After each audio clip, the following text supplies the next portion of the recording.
Friends say goodbye, plans come undone, dreams get crushed. Êxodo, capítulo 4. Seguindo esse texto, depois que Deus fala com Moisés na sarça ardente, foi uma experiência única, profunda, que deve ter marcado muito a vida do Moisés. E Moisés precisou realmente de uma experiência forte para que ele cresce que de fato era Yahvé, Adonai, Jeová Jireh, o grande Jeová Rafá. E no capítulo 4 continua essa conversa de Deus com o Moisés.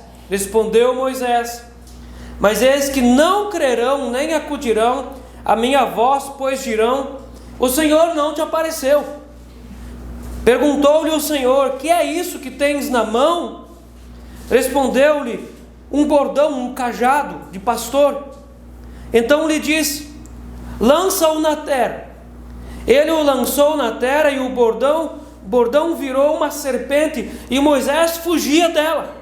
Disse o Senhor a Moisés: estende a mão e pega-lhe pela cauda. Estendeu ele a mão, pegou-lhe pela cauda e ela se tornou outra vez em bordão, para que creiam que te apareceu o Senhor, Deus de seus pais, o Deus de Abraão, o Deus de Isaque e o Deus de Jacó. Disse-lhe mais o Senhor: mete agora a mão no teu peito. E ele fez, e tirando-a, eis que a mão estava leprosa, branca como a neve. Disse ainda o Senhor: torna a meter a mão no peito. Ele a meteu no peito novamente, e quando a tirou, eis que havia se tornado como o restante da carne, curada. Se eles não te crerem, nem atenderem à evidência do primeiro sinal, talvez crerão na evidência do segundo. Se nem ainda crerem mediante esses dois sinais, nem te ouvirem a voz, tomarás das águas do rio e as derramarás na terra seca, e as águas que do rio tomares tornar-se-ão em sangue sobre a terra. Então disse Moisés ao Senhor: ah, Senhor, eu nunca fui eloquente, nem outrora, nem depois que falaste ao teu servo, pois sou pesado de boca e pesado de língua, eu tenho gagueira. Respondeu-lhe o Senhor: quem fez a boca do homem? Ou quem faz o mudo, ou o surdo, ou o que vê, ou o cego? Não sou eu o Senhor? Vai, pois, agora, e eu serei com a tua boca, e te enviarei o que hás de falar. Ele, porém, respondeu: ah, Senhor, envia outro, envia aquele que hás de enviar, menos a mim. Então se acendeu a ira do Senhor contra Moisés e disse: não é Araão, o levita, teu irmão? Eu sei que ele fala fluentemente. Eis que ele sai ao teu encontro e vendo-te se alegrará em seu coração. Tu, pois, não falarás e lhe porás na boca as palavras. Eu serei com a tua boca e com a dele, e vos ensinarei o que deveis fazer. Ele falará por ti ao povo, ele te será por boca, e tu lhe serás por Deus. Toma, pois, este bordão na mão, com o qual hás de fazer sinais. Saindo Moisés, voltou para Jetro, seu sogro, e lhe disse: deixa-me ir, voltar a meus irmãos que estão no Egito, para ver se ainda vivem. Disse-lhe Jetro: vai-te em paz. Disse-lhe também o Senhor a Moisés em Midian: vai, torna para o Egito, porque são mortos todos os que procuram tirar-te a vida. Tomou, pois, Moisés a sua mulher e os seus filhos, fê-los montar num jumento e voltou para a terra do Egito. Moisés levava na mão o bordão de Deus. Disse o Senhor a Moisés: quando voltares ao Egito, vê que faças diante de Faraó todos os milagres que te hei posto na mão, mas eu lhe endurecerei o coração, para que não deixe ir o povo. Dirás a Faraó: assim diz o Senhor, Israel, a meu filho, meu primogênito. Digo-te, pois, deixa ir meu filho, para que me sirva, mas se recusares deixá-lo ir, eis que eu matarei teu filho, teu primogênito. Estando Moisés no caminho, numa estalagem, encontrou o Senhor e o quis matar. Então Zípora tomou uma pedra aguda, cortou o prepúcio do seu filho, lançou-o aos pés de Moisés e lhe disse: sem dúvida, tu és para mim esposo sanguinário. Assim o Senhor o deixou. Ela disse: esposo sanguinário por causa da circuncisão. Disse também o Senhor a Arão: vai ao deserto para te encontrares com Moisés. Ele foi, e encontrando-o no monte de Deus, o beijou. Relatou Moisés a Arão todas as palavras do Senhor com as quais o enviara, e todos os sinais que lhe mandara. Então se foram Moisés e Arão, e ajuntaram todos os anciões dos filhos de Israel. Arão falou todas as palavras que o Senhor tinha dito a Moisés, e este fez os sinais à vista do povo. E o povo creu, e tendo ouvido que o Senhor havia visitado os filhos de Israel, eles viram a aflição, inclinaram-se e o adoraram. Todo cristão tem uma missão. Todo cristão. Se você teve uma experiência de conversão, não importa se esse momento foi num culto, num estudo bíblico, numa madrugada lendo a Bíblia, numa manhã cedo lendo a Bíblia, ou num leito de dor. Se você teve um encontro com Jesus, você se entregou para Jesus e você tem uma experiência de conversão, no exato momento em que foi derramada a salvação, também foi derramado dentro de você uma missão. E você precisa entender que missão é sempre algo que eu não escolho para mim e que eu não queria fazer. Às vezes as pessoas olham e a missão precisa ser um bolo com uma cereja em cima, mas todas as missões na Bíblia são abacaxis e pepinos. Elias teve que descascar um abacaxi dos terríveis. Eliseu teve que enfrentar abacaxis. Todas as missões na Bíblia se chamam missões exatamente porque são tarefas difíceis. E quando Deus chama o cristão para uma tarefa difícil, Ele chama esse cristão para uma missão, e esse é uma pessoa missionário por causa da palavra missão. E todo cristão tem a sua missão, e você também tem uma missão. Só teve um Moisés, só um. Nem todos recebem uma missão gigante de libertar o povo, confrontar um rei egípcio como Moisés teve. E às vezes as pessoas entendem que missão é apenas quando é algo gigante, muito grande. Senão eu não quero nem fazer. Se não for para tirar um povo do Egito, não vou nem entrar. E muitos que têm missões e missões estão depois da cidade, lá no cemitério, enterrados lá com sua missão e tudo. E um dia vão chegar diante de Jesus e não vão ter nada para apresentar. Contudo, cada um tem a sua missão. A primeira missão, ser fiel nos dízimos, é uma missão. Missão, ser generoso nas ofertas é uma missão, porque a nossa carne quer comprar outras coisas, e às vezes pode até doer na hora de ofertar, é uma missão. Ler a Bíblia todos os dias, até mesmo quando os olhos estão grudados de sono, é necessário ler a Bíblia. E eu nem sempre vou ler a Bíblia porque eu quero, mas porque é uma missão, porque o Pai quer. A palavra é dele, eu vou honrar a ele, não a mim. Por isso que se chama missão. Orar todos os dias, eu vou falar com o Pai, até mesmo quando eu não quero falar com o Pai. Por isso que se chama missão. Ser fiel nos cultos, estudos bíblicos da igreja, nem sempre vai se encaixar, mas eu vou fazer de tudo, porque é realmente uma missão, é a sua missão. Às vezes as pessoas querem missões de tirar um povo do Egito, de abrir o Mar Vermelho, mas não conseguem orar todos os dias. Ser um verdadeiro representante do Senhor Jesus, aonde Jesus me colocou, seja numa fila, seja diante do patrão, seja na empresa, seja na família, ser um verdadeiro representante do Senhor Jesus é uma missão, porque eu nem faço isso porque eu quero, mas eu faço isso porque Ele merece. É uma missão de todo cristão. Nem todos os heróis mataram gigantes como Davi. E às vezes as pessoas pensam, olha, eu só vou para uma missão se for para matar gigante. Nem todos derrotaram exércitos com apenas 300 homens, com jarros e tochas numa noite escura. Nem todos possuem sonhos e visões como José. Nem todas as mulheres de missão se tornam mães de sacerdotes ou de profetas, como Ana, mãe de Samuel. Nem todos se tornam mães, como Maria se tornou mãe do Senhor Jesus Cristo, Salvador. Nem todos estão diante de uma grande missão, mas todos têm a sua missão, e você tem a tua missão. Diante de Cristo você tem a tua missão. Você precisa enfrentar os teus gigantes, você precisa transpor os teus muros, você precisa conversar com as tuas deficiências, você precisa ver como que você vai driblar os teus impostores. Mas cada um tem a sua missão. Mordecai Ham, eu gosto desse pastor.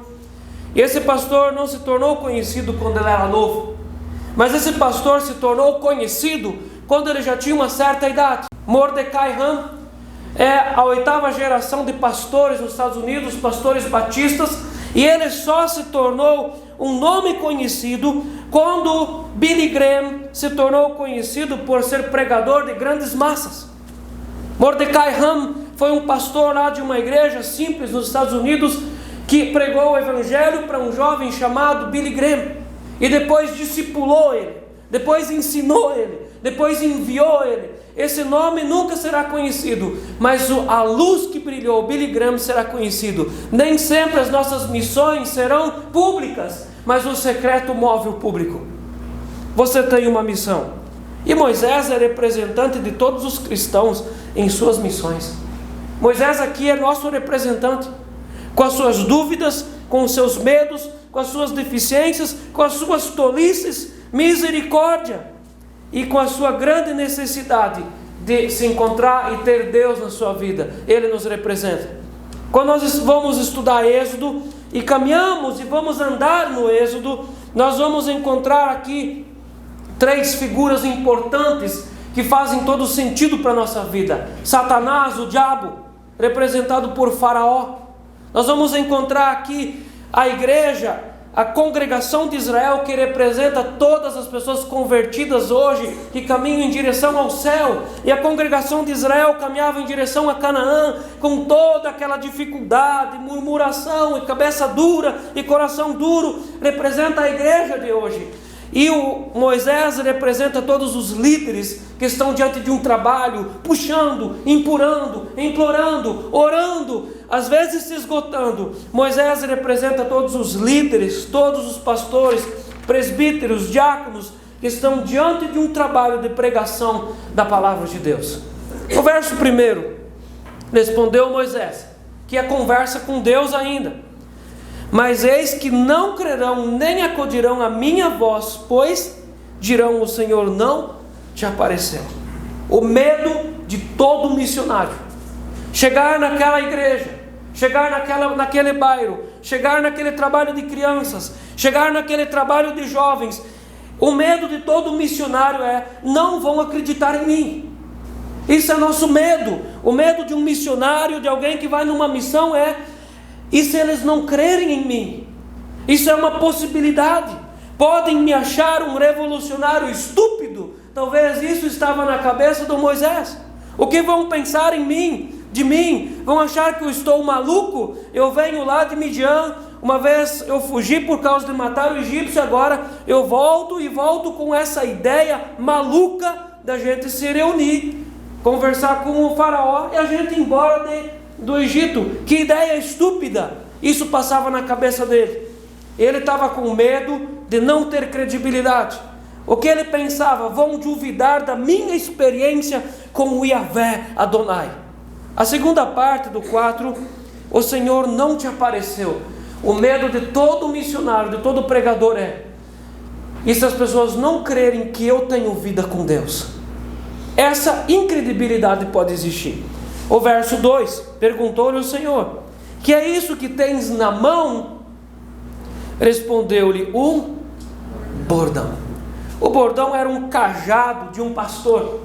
E o cajado do pastor servia tanto para proteger as ovelhas dos animais da noite, como para educar as ovelhas. O cajado também servia para dar uma direção para as ovelhas, porque o pastor ia por trás delas batendo ou nas costas, ou na cabeça, ia direcionando o seu rebanho ao aprisco. O que você tem nas mãos? Um bordão. Deus dá a ferramenta de crédito para Moisés a partir desse momento. Deus dá uma ferramenta de crédito, um bordão, e Deus pergunta para mim e para você: o que você tem nas mãos? O que você tem? Porque às vezes as pessoas pensam: mas se eu tivesse aquilo, e uma construção, e se eu tivesse aquilo, e se eu tivesse um grande salão, se eu tivesse um grande grupo de louvor. Não, Deus pergunta: o que você tem nas mãos? Eu já te dei alguma coisa para você começar. O que você tem nas mãos? Um bordão. Mas o que é um bordão? Talvez aquele bordão já tinha 40 anos de idade, porque 40 anos pastoreando ovelhas pelo deserto, aquele bordão era o companheiro do Moisés em todas as noites, madrugadas e tardes e manhãs. E Deus empoderou o Moisés exatamente naquilo que o servo já possuía. Deus colocou poder e autoridade dentro do quê? Do bordão. Verso 3. Então lhe disse: lança-o na terra. Ele o lançou na terra, e o bordão virou uma serpente. Que experiência! Se ele já não tivesse tido uma experiência com uma sarça que ardia e não se queimava, ainda bem que a sarça não fugia. Mas agora o bordão cai no chão, vira uma serpente. E para o texto provar que isso não era uma ilusão, não era uma mágica, e nem é uma forçação de barra, o texto ainda, para mim, ele é engraçado, porque no final do 3 diz assim: e Moisés fugia dela. E a cobra, na hora que o cajado virou cobra, já estava bravo. E já estava irritado, e já estava irado. Ele não caiu ali e ficou pensando: o que será que sou, uma serpente mansa? Não, caiu no chão e já ficou bravo. Já estava correndo atrás de Moisés. Já estava com vontade de ferir. Isso tudo aqui significa. E quando eu fico pensando nesses textos, eu rio com o que eu imagino na minha cabeça. Aquela cobra correndo atrás de Moisés. E para provar que isso aqui era real, o poder que Deus colocou no cajado significa que Ele é Senhor sobre os animais. O primeiro animal na história que o diabo usou para confundir o ser humano era uma serpente. E a Bíblia tem razão. Então essa serpente aqui significa o Egito, significa Faraó, significa as forças do diabo contra os hebreus. Verso 4: disse o Senhor a Moisés: estende a mão e pega-lhe pela cauda. Então o segredo é a cauda. Estendeu ele a mão, pegou-lhe pela cauda, e ela se tornou em bordão de novo. A autoridade colocada em Moisés de novo. E da mesma forma, o Egito estava nas mãos do Senhor. Deus estava mostrando para Moisés: da mesma forma como você pegou na cauda e você tomou ela de volta, ela se transformou em cajado, se transformou em ferramenta, da mesma forma o Egito está nas minhas mãos e eu sou o Senhor. E no verso 5: para que creiam que te apareceu o Senhor, Deus de seus pais, o Deus de Abraão, o Deus de Isaac, o Deus de Jacó. E todo esse miraculoso, esse milagre, ele tem um propósito. Qual? O objetivo de glorificar o Senhor, bendizer o seu nome. E todos eram para crer que Deus era Deus, que o Jeová Rafá, que o grande Yahvé, o Adonai, estava vindo em direção aos hebreus, para que creiam que te apareceu o Senhor, Deus de seus pais, o Deus de Abraão, o Deus de Isaac, o Deus de Jacó. E Deus não deixa os seus servos na mão. Deus estava dando ferramentas, e o objetivo era para que creiam. E não tinha a ver com o homem, não tinha a ver com Moisés, mas tinha a ver com um povo. Irmãos, muitas vezes nós somos egoístas nos nossos pensamentos, e nós pensamos que Deus tem um grande projeto para nós, e não é. Deus tem um grande projeto não para uma pessoa. Deus sempre tem um grande projeto para uma família. Deus mandou constituir família. Deus teve um grande projeto não para Adão, mas Deus teve um grande projeto para Adão e Eva. Deus não teve um grande projeto para um apóstolo. Deus teve um grande projeto para uma igreja. Deus não tem um grande projeto com um Moisés. Deus tem um grande projeto com um povo. Verso 6: disse-lhe mais o Senhor: mete agora a mão no peito. E ele o fez. E tirando-a, eis que a mão estava leprosa, branco como a neve. Lepra. A lepra é uma doença terrível. E sempre na Bíblia a lepra tem a ver com pecado. E a lepra, ela é de dentro para fora. E Deus estava aqui mostrando para Moisés mais alguma coisa. Ele coloca a mão na sua túnica, debaixo da sua túnica, no seu peito, tira ela. E quando tirou, a mão estava branca de lepra. Ele é o Senhor sobre as doenças. Deus é Senhor sobre todas as doenças. Ele manda em tudo. E dessa forma, o povo hebreu estava doente e morrendo no Egito. Se a cobra, a serpente, significa o Egito, significa Faraó, significa o poder das trevas, essa mão cheia de lepra que estava morrendo, necrosando, significa o povo hebreu dentro do Egito. Meus irmãos, sai de perto dos ímpios. Quem fica perto dos ímpios morre, fica leproso, necrosa, o Espírito Santo vai embora e você vai começar de não querer mais Jesus com você. Quem anda com ímpios morre. E da mesma forma o povo hebreu estava no Egito, morrendo, necrosando, longe da presença de Deus. E aos poucos, todos estavam na lepra do pecado. Uma nação inteira. Verso 7. Disse ainda o Senhor: torna a meter a mão no peito. Ele o meteu no peito, e novamente, quando atirou, eis que se havia tornado como o restante da sua carne. Deus de novo curou. Deus é Deus sobre as doenças. Deus colocou a doença e Deus tirou a doença. Deus é Jeová Rafá. Deus é Deus que cura. Deus é o Jeová Jireh. Deus é o Deus do impossível. Ele curou a mão. E Deus estava mostrando o mesmo Deus que colocou o povo no Egito, o mesmo Deus também vai tirar. O mesmo Deus que colocou a lepra, o mesmo Deus também vai tirar a lepra. Porque eu sou Deus sobre todas as coisas. Eu sou Deus sobre os animais. E eu sou Deus sobre toda a carne, sobre todas as doenças. Confia em mim. Verso 8. Se te não crerem, nem atenderem a evidência do primeiro sinal, que é a serpente, eu já creria no primeiro sinal. Se alguém viesse na minha frente e fizesse uma vara virar serpente, eu já colocaria as mãos para cima e diria assim: eu creio. Não precisa me mostrar outro sinal, eu acredito em tudo isso. Eu acredito que Deus é verdadeiro, que Ele te apareceu. Mas se eles não crerem no primeiro, você coloca a mão dentro da tua túnica, e quando você tirar, você vai mostrar a lepra, e todo mundo vai ficar com medo. Então, se não crerem pelo milagre, vão crer pelo medo. Mas se não crerem pelo medo e nem pelo milagre, ainda vai ter mais um milagre. Se eles não te crerem, não atenderem à evidência do primeiro sinal, talvez crerão na evidência do segundo.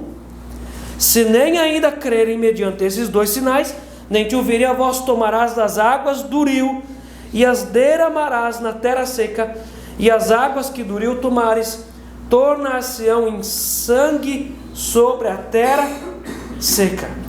Deus é Senhor dos senhores. Deus é Deus sobre os deuses.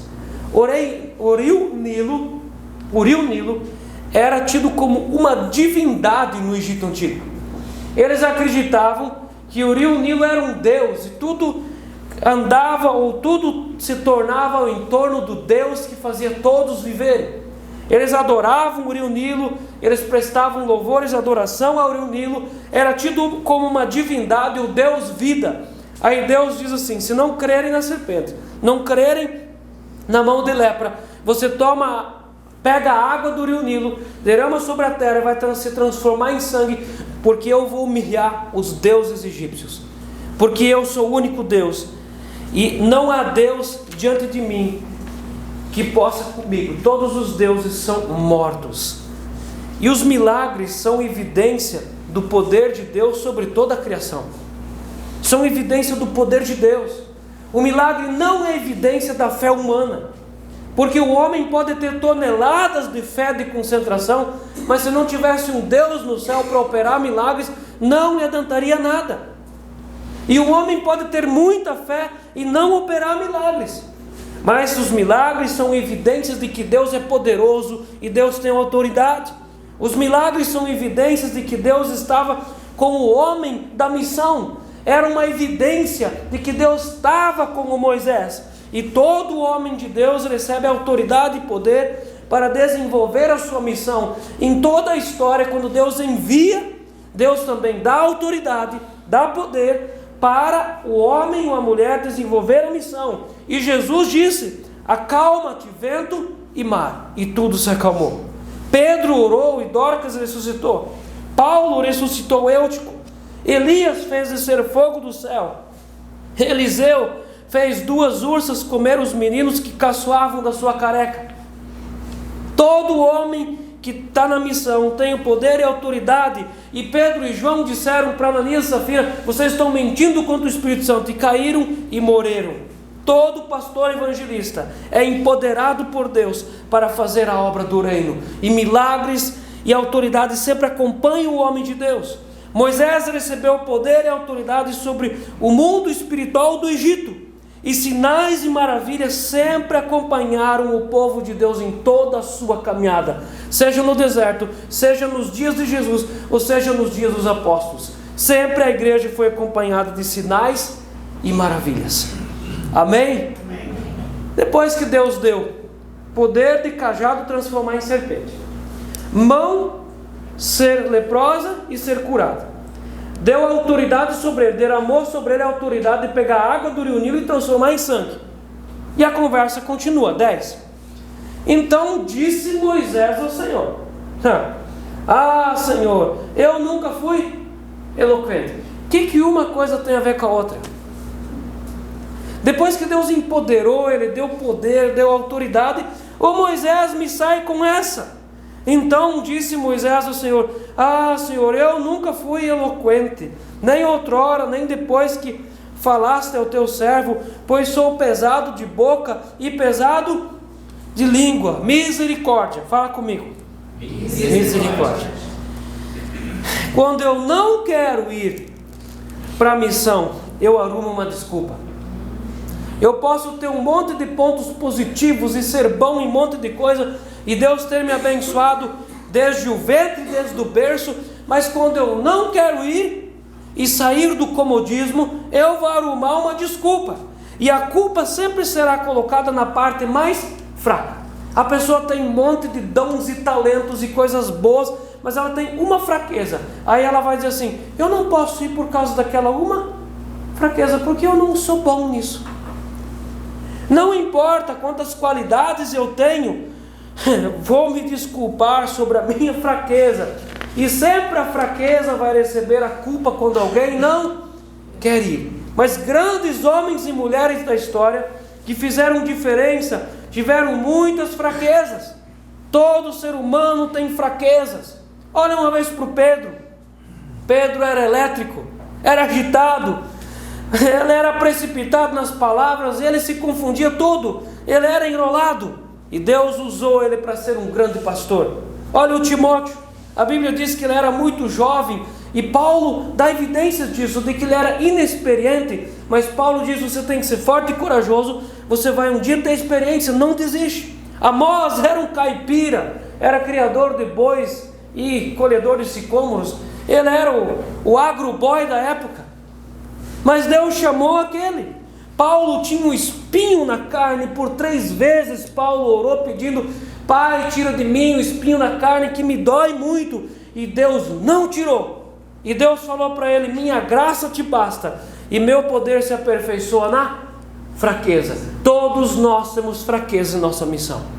E eu preciso chamar muito a tua atenção, porque aqui na nossa igreja eu já ouvi muitas pessoas desistindo da missão por arrumar uma desculpa. Ah, porque eu não estudei muito. Ah, porque eu tenho dificuldade nisso. Ah, porque eu não falo bem. Se Deus falou com você, não arrume desculpas. Simplesmente diga: eu tenho muita dificuldade, mas Deus vai me dar graça, eu vou enfrentar a dificuldade, eu vou vencer, eu não vou abrir mão da minha missão, nem que eu tenho tanta dificuldade. E quantas vezes você deve ter perdido bênçãos enormes, mas você arrumou uma desculpa para sair fora do trabalho. E Deus abençoa aquele que completa a missão, não aquele que arruma uma desculpa. E o Moisés arrumou uma desculpa. Ele diz: eu sou gago. E parece que era verdade, ele gaguejava diante dos momentos de pressão. E a gente sabe disso. Quando alguém tem dificuldade de gaguejar e língua pesada, coloca ele diante de uma situação difícil e de vez que ele gagueja. E Moisés provavelmente tinha sério problema de gaguejar, porque Deus não desmente ele. Ele tinha realmente problema de gaguejar, mas Deus propõe um milagre para ele. Eu provo para você, Deus propôs um milagre. No verso 12: vai, pois, agora, e eu serei com a tua boca, e te ensinarei o que hás de falar. Deus propõe uma cura para ele. Deus fala para ele: vai, e eu vou ensinar você a falar. Você lembra daquele cego que Jesus passa lodo no olho, e Jesus fala para ele: vai no tanque e te lava? Ele não ficou curado na hora que Jesus passou o lodo, mas ele ficou curado porque ele obedeceu e foi se lavar. Não foi o lodo e não foi a água que curou, mas foi a obediência que trouxe o milagre sobre a vida do cego. Eu creio nisso, que Deus tinha um milagre preparado para ele, mas ele disse: não, eu não quero milagre, eu prefiro continuar gaguejando. Eu vou arrumar desculpas, mas eu não quero.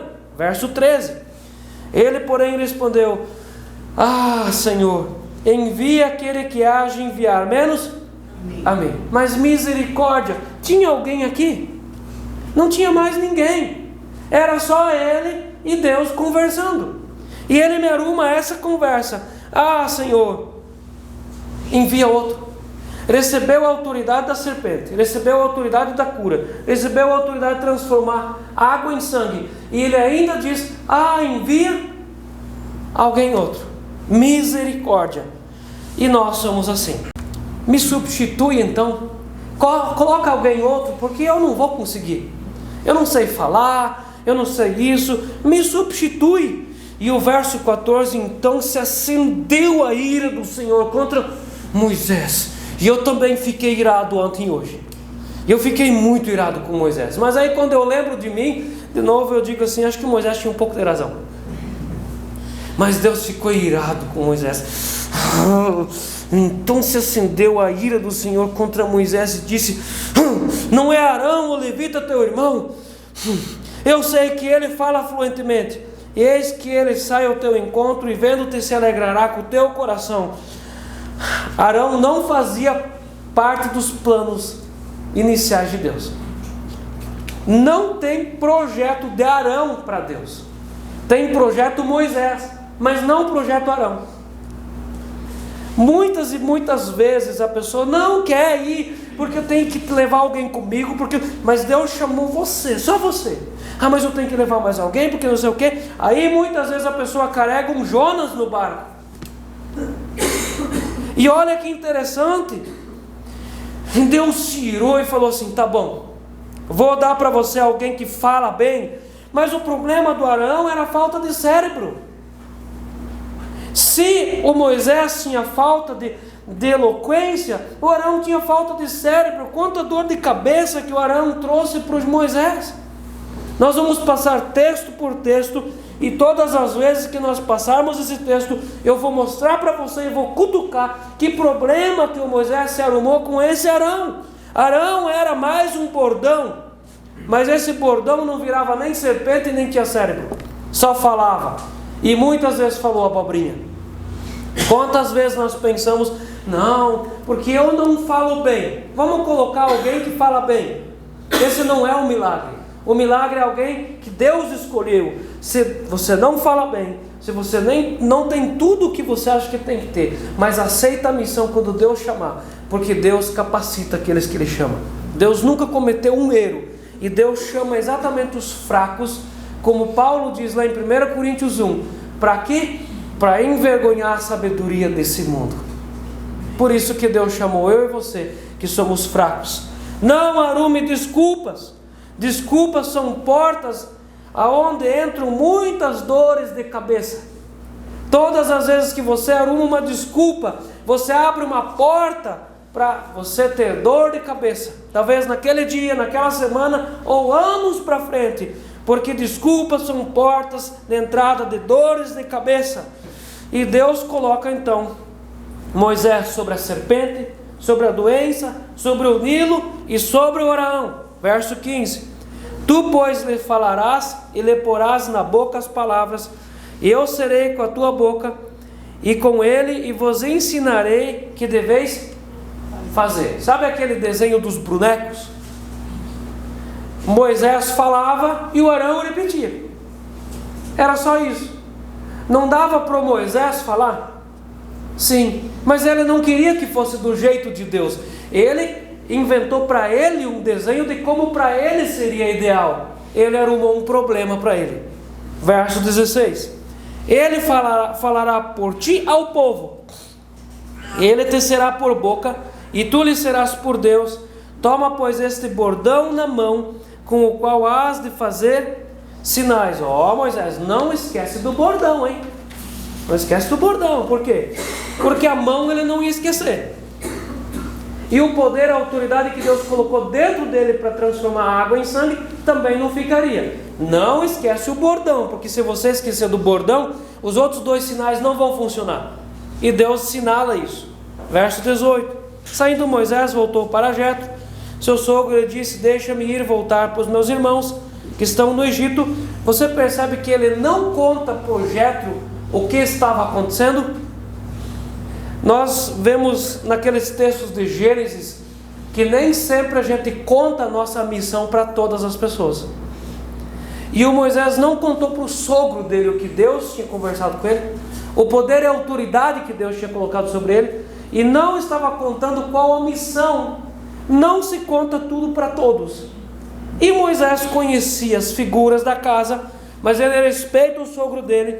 E a última parte do 18: Vai-te em paz. Isso é uma vitória, porque quando ele saiu do Egito, ele não saiu em paz, mas ele sai da casa do sogro em paz. O Jacó não saiu da casa do sogro em paz, mas o Moisés sim.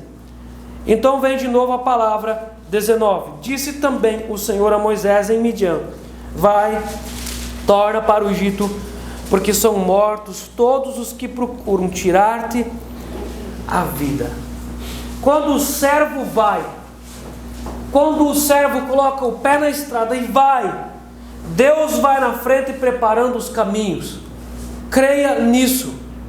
Mas é necessário se colocar em pé e começar a caminhar. Deus dá os milagres, mas Deus não faz eu caminhar se eu não quero caminhar. Então se coloca em pé, faz o teu esforço e começa a caminhada. Porque quando eu chegar no próximo ponto, Deus me dará a próxima direção. Deus não deu um GPS para Abraão e disse: Olha, Abraão, eu vou te guiar a tal caminho, vai ali. Mas Deus falou: vai para o lugar que eu te enviarei. E Abraão saiu de casa. Começa de caminhar. Quando o servo vai, Deus vai na frente preparando o caminho. Deus havia preparado os caminhos. Deus matou o antigo faraó do Egito, aonde o Moisés tinha uma dívida judicial de morte. Deus prepara os caminhos. Verso 27: Disse também o Senhor a Arão: Vai ao deserto para te encontrares com Moisés. Ele foi, encontrando no monte de Deus, no Horebe, o beijou. Deus estava preparando, mas Deus começou a trabalhar quando Moisés colocou o pé no caminho e começou de obedecer. Às vezes as coisas não estão acontecendo porque as pessoas não colocam o caminho na estrada para obedecer.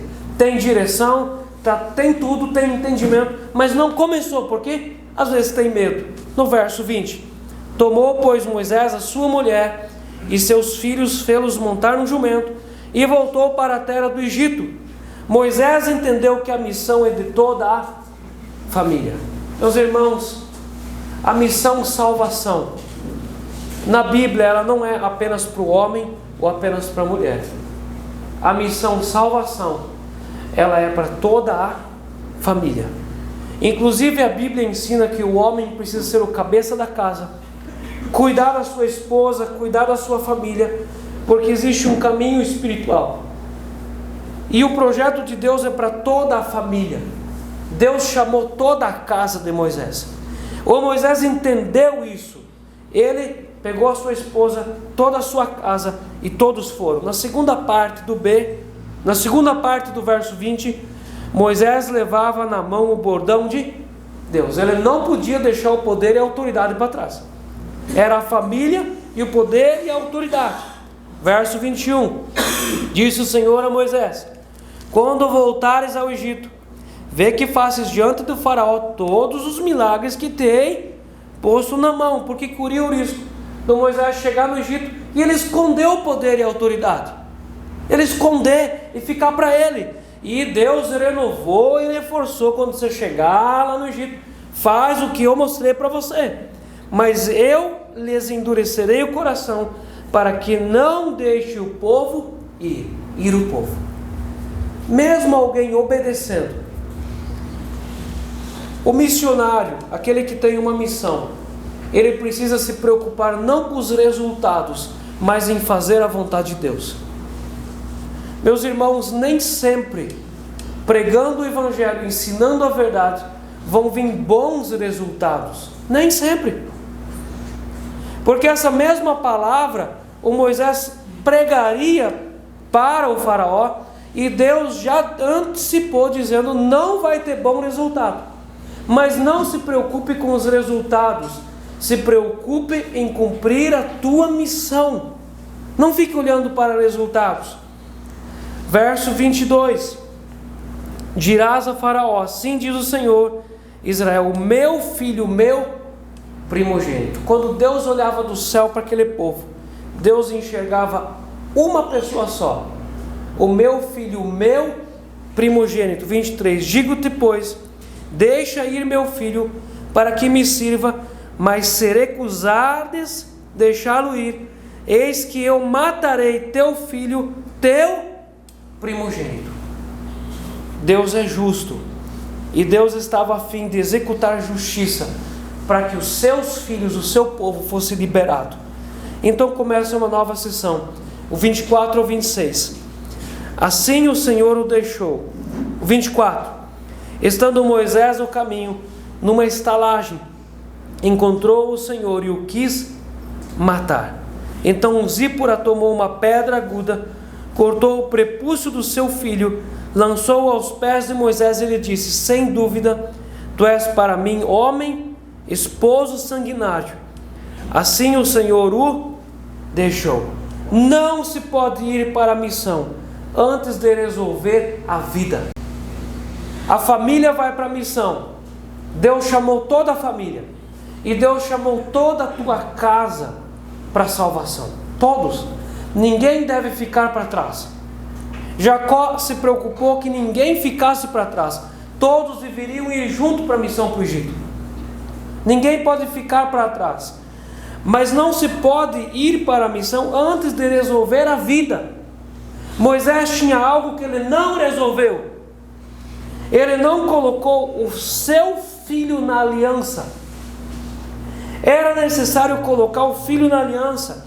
O primeiro precisa resolver a casa, fazer a aliança com Deus, e depois ir para a missão.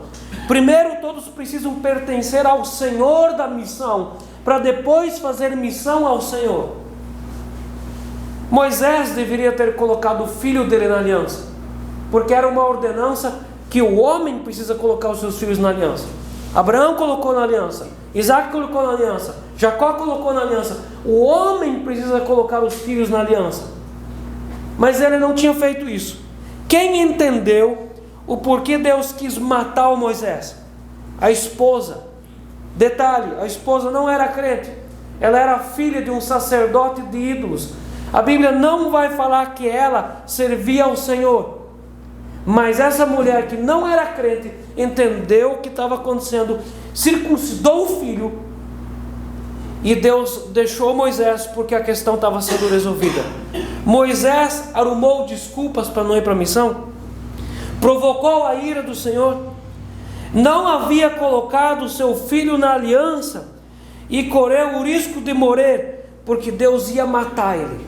O texto está dizendo aqui, porque Deus quis matar Moisés. Por quê? Porque não queria resolver a sua vida.